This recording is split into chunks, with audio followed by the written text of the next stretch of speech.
कभी सोचा है कि सत्ता में जो लोग बैठे हैं उन पर कौन नजर रखता है ताकि वो अपनी ताकत का गलत इस्तेमाल ना कर सकें। देखिए, ये किसी भी लोकतंत्र के लिए एक बहुत बहुत जरूरी सवाल है। जब सिस्टम को चलाने वाले ही रास्ते से भटक जाएं तो उन्हें रोकेगा कौन। और ये सिर्फ कोई किताबी सवाल नहीं है, ये एक असल चुनौती है जिसका असर हम सब पर पड़ता है। तो इसी बड़ी चुनौती से निपटने के लिए भारत ने एक खास संस्था बनाई। और वो संस्था है केंद्रीय सतर्कता आयोग, यानी सीवीसी। इसे आप यूं समझिए कि ये केंद्र सरकार के लेवल पर करप्शन पर नजर रखने वाली सबसे ऊंची संस्था है।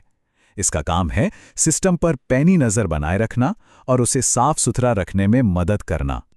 तो आज हम सीवीसी के हर पहलू को समझने की कोशिश करेंगे। ये कैसे काम करता है, इसे अधिकार कहां से मिलते हैं और सबसे जरूरी, इसकी स्वतंत्रता कैसे सुनिश्चित की जाती है। चलिए मिलकर इसके बारे में जानते हैं।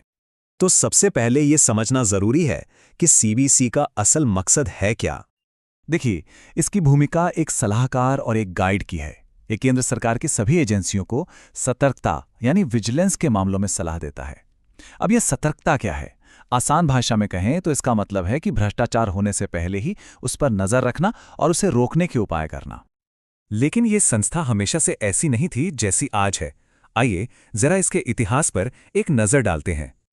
तो सीवीसी की स्थापना हुई थी 1964 में संथानम समिति की सिफारिशों पर तब ये सिर्फ सरकार के एक आदेश से बना था। असली और सबसे बड़ा बदलाव आया साल 2003 में, जब संसद ने सीवीसी एक्ट पास किया। इस कानून ने सीवीसी को वैधानिक दर्जा दिया।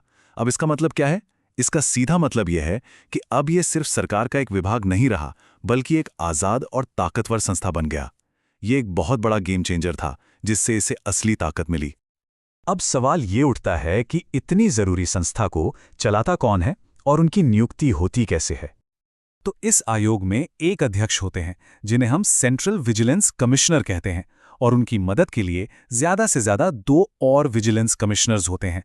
मतलब टॉप पर कोई एक अकेला व्यक्ति नहीं, बल्कि एक छोटी सी टीम काम करती है। जाहिर है ये नियुक्ति बहुत अहम है, इसलिए इसकी प्रक्रिया भी काफी खास है। आइए देखते हैं कि इन पदों पर नियुक्ति आखिर होती कैसे है। आयुक्तों की नियुक्ति राष्ट्रपति करते हैं, लेकिन वो अपनी मर्जी से नहीं करते। वो एक खास कमेटी की सिफारिश पर करते हैं। और इस कमेटी में कौन कौन होता है? प्रधानमंत्री, गृह मंत्री और लोकसभा में विपक्ष के नेता। यहाँ विपक्ष के नेता का होना बहुत ज्यादा जरूरी है। यह पक्का करता है कि नियुक्ति सिर्फ सत्ताधारी पार्टी का एक तरफा फैसला ना हो। इससे पूरी प्रक्रिया में निष्पक्षता आती है। जो भी सेंट्रल विजिलेंस कमिश्नर और दूसरे कमिश्नर्स होते हैं, उनका कार्यकाल 4 साल या उनके 65 साल की उम्र तक होता है, जो भी पहले हो जाए। तो ठीक है, नियुक्ति हो गई, पर इनके पास असल में ताकत क्या है? ये जमीन पर काम कैसे करते हैं? चलिए अब ये पता लगाते हैं। देखिए, सीवीसी कोई मामूली ऑफिस नहीं है। इसके पास एक सिविल कोड जैसी शक्तियां हैं।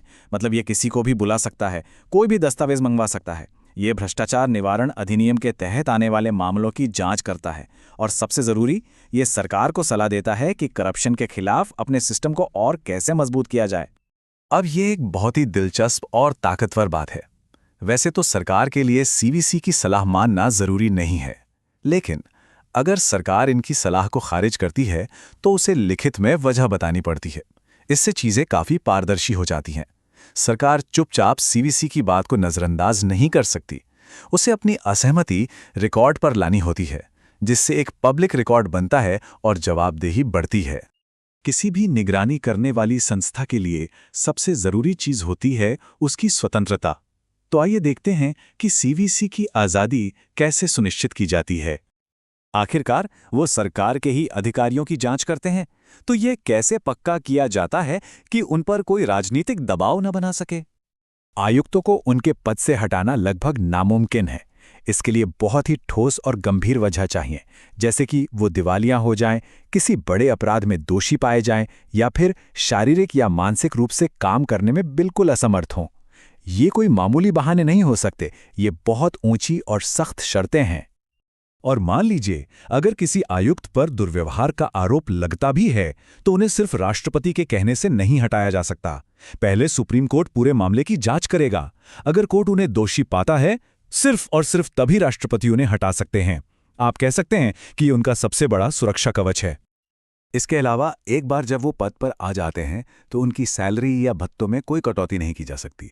और इससे भी ज़्यादा ज़रूरी बात, अपना कार्यकाल खत्म करने के बाद वो सरकार में कोई और नौकरी नहीं कर सकते। ये नियम बहुत ज़रूरी है।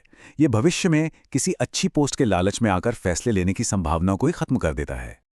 तो सीवीसी आज़ाद तो है, पर जवाबदेह भी है। ये हर साल अपने कामकाज की एक रिपोर्ट राष्ट्रपति को सौंपता है, जिसे बाद में संसद के दोनों सदनों में पेश किया जाता है। मतलब ये कोई गुप्त संस्था नहीं है। इसका काम सबके सामने होता है, जो देश के प्रति इसकी जवाबदेही को पक्का करता है। तो कुल मिलाकर केंद्रीय सतर्कता आयोग सरकार में पारदर्शिता और ईमानदारी बनाए रखने के लिए एक मजबूत स्तंभ की तरह खड़ा है। लेकिन एक बड़ा सवाल अब भी बाकी है। क्या सिर्फ सलाह देने वाली एक संस्था, जिसकी सिफारिशें मानना सरकार पर बाध्यकारी नहीं है, क्या वो वाकई में सिस्टम में गहराई तक समाये भ्रष्टाचार को जड़ से खत्म करने के लिए काफ़ी है? ये एक ऐसा सवाल है जिस पर हम सबको सोचने की ज़रूरत है।